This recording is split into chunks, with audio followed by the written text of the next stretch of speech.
our channel. This is Satya. So, ee roju news updates వచ్చేసి Congress party అధినేత్రి Sonia గాంధీకి corona నిర్ధారణ వివరాల్లోకి వెళ్ళబోయే ముందు ఎవరైతే మన ఛానల్ సబ్స్క్రైబ్ చేసుకోలేదో please subscribe the channel. Don't forget to activate the bell icon. Congress party అధినేత్రి అయిన సోనియా గాంధీకి కరోనా సోకిందని చెప్పి నిర్ధారణ అయింది.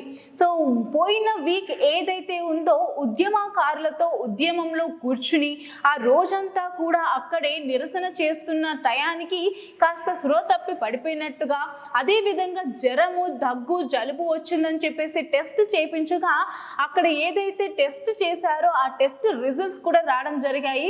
సో తనకి కరోనా వచ్చిందని ప్రతి ఒక్కరు కూడా జాగ్రత్తగా ఉండాలని చెప్పేసి అక్కడ ఒక పోస్ట్ పెట్టడం జరిగింది ట్విట్టర్ వేదికగా. సో మరి ఏదైతే తనతో పాటుగా ఉద్యమకారులు ఉంటారో వాళ్ళల్లో కొంతమందికి ఆల్రెడీ ఉందంట. సో వాళ్ళకి ఏదైతే కరోనా ఉందో అది తనకు అంటినట్టుగా, సో తనకి కరోనా వచ్చినట్టుగా నిర్ధారణలో తేలింది. సో తనతో ఎవరైతే సన్నిహితంగా ఎవరైతే ఆ రోజు ఉన్నారో, ఎవరైతే తనతో పాటు పాల్గొన్నారో వాళ్ళందరూ కూడా టెస్ట్ చేయించుకోవాలని, సో టెస్ట్ చేయించుకున్న తర్వాత క్వారంటైన్లో 15 days ఉన్నట్లయితే మీరు కాస్త జాగ్రత్తగా ఉంటారు అని చెప్పేసి చెప్పడం జరిగింది. అంతేకాకుండా కరోనా నిర్ధారణ అయింది కాబట్టి సోనియా గాంధీ కూడా ఐసోలేషన్లో 15 days ఉంటుంది. దాని తర్వాత ఏదైతే ఈడీతో సమావేశం కానుందో అది 8th ఈ నెల 8th ఈడీతో సమావేశం అవుతుంది. దాని తర్వాత కూడా ఏదైతే కార్యక్రమాలు ఉంటాయో దాంట్లో కూడా పాల్గొంటుంది. సో ఎక్కడ కూడా షెడ్యూల్స్ అనేటివి మార్పు ఏమీ లేదు. సో రాబోయే ఎన్నికల్లో కాంగ్రెస్ పార్టీ అనేది సో అధికారంలోకి రావడానికి, కాంగ్రెస్ పార్టీ నిలబడడానికి సో శత విధాల ప్రయత్నిస్తూ ప్రతి ఒక్కరిని కూడా మోటివేట్ చేస్తూ సో రాబోయే ఎన్నికల్లో మనమే నిలబడాలి, మన పార్టీయే అధికారంలో ఉండాలి, ప్రతి ఒక్కరు కూడా ఫోకస్ పెట్టి ఒకరు తక్కువ ఒకరు ఎక్కువ అని కాకుండా సీనియర్ నేతలైనా జూనియర్ నేతలైనా కార్యకర్తలైనా ఎవరైనా సరే చాలా ఫోకస్డ్గా ఉండాలి.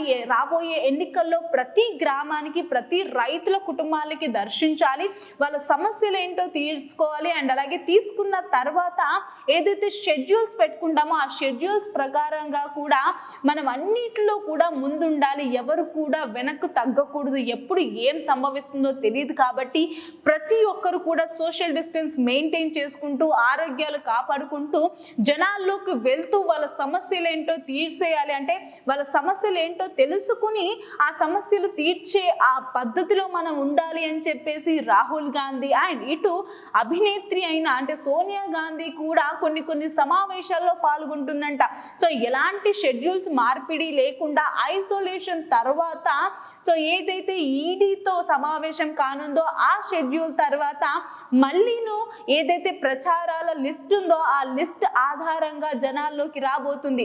సో 2 ఏళ్ళు ఉన్నా కూడా ఇప్పటి నుంచే ఫోకస్ పెట్టేశారు ప్రతి పార్టీ కూడా, కాంగ్రెస్ పార్టీ కానీ బీజేపీ పార్టీ కానీ అండ్ అలాగే వైసీపీ పార్టీ కానీ మామూలుగా కాదు అనంటే ఒక రేంజ్లో సమావేశాలు కానీ ప్రజలతో సమావేశాలు కానీ ప్రతి దాంట్లో కూడా ముందుంటున్నారు. మరి రిజల్ట్ ఎలా రాబోతుంది, జనాలు ఎవరికి ఓటేస్తారు, ఎవరిని గెలిపిస్తారు అనేది కూడా ముందు తెలియబోతుంది. కాబట్టి సో ఇది వాటి అప్డేట్స్. మరిన్ని అప్డేట్స్ కోసం చూస్తూనే ఉండండి our channel. Thanks for watching.